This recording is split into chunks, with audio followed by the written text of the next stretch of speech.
CCTV footage দেখে শ্যামলী জানতে পেরে গেল তীর্থাঙ্কর অনিকেতকে ফাঁসিয়েছে।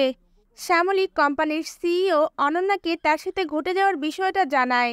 এই কথাগুলো শুনে অনন্যা বলে ওঠে, আমাদের ভালো করে ইনভেস্টিগেশন করতে হবে। এরপর দেখা যায় অনন্যা ও শ্যামলী দুজনে মিলেই এই বিষয়টা নিয়ে ইনভেস্টিগেশন করতে থাকে।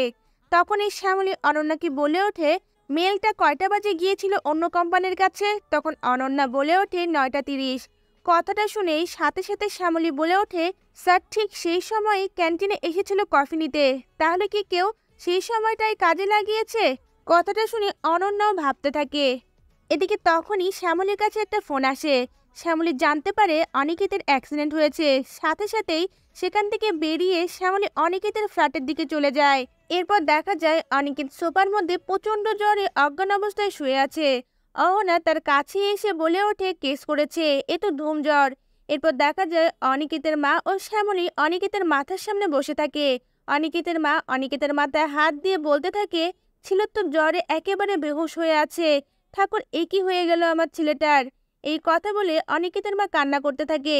তারপর দেখা যায় শ্যামলী অনিকেতের মাথায় হাত দিয়ে বলতে থাকে, একদম চিন্তা করবেন না স্যার, আমরা সবাই জানি যে কি হয়েছে আপনার সঙ্গে, আর আমি কথা দিচ্ছি আপনার এই অপবাদটা আমি নিজে ঘুচাবো। এই কথা বলে শ্যামলী একদৃষ্টিতে তাকিয়ে থাকে। এরপর দেখা যায় শ্যামলী সেখান থেকে বেরিয়ে আবারও টেকজি গ্লোবাল কোম্পানিতে ফিরে যায় আর ক্যান্টিনের মধ্যে দাঁড়িয়ে মন্দারের সাথে এই বিষয়গুলো নিয়ে চিন্তা করতে থাকে।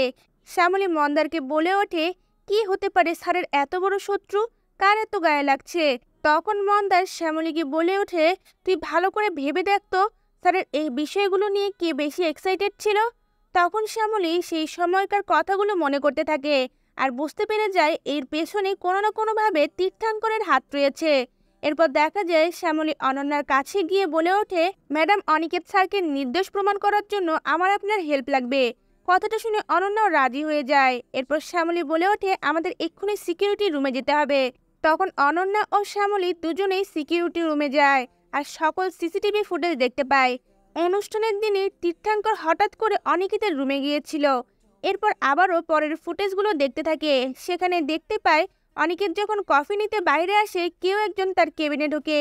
এই বিষয়গুলো দেখে সাথে সাথেই শ্যামলী বুঝতে পেরে যায় এর পিছনে তীর্থাঙ্করই আছে। এটাই হচ্ছে নতুন পর্বের আপডেট।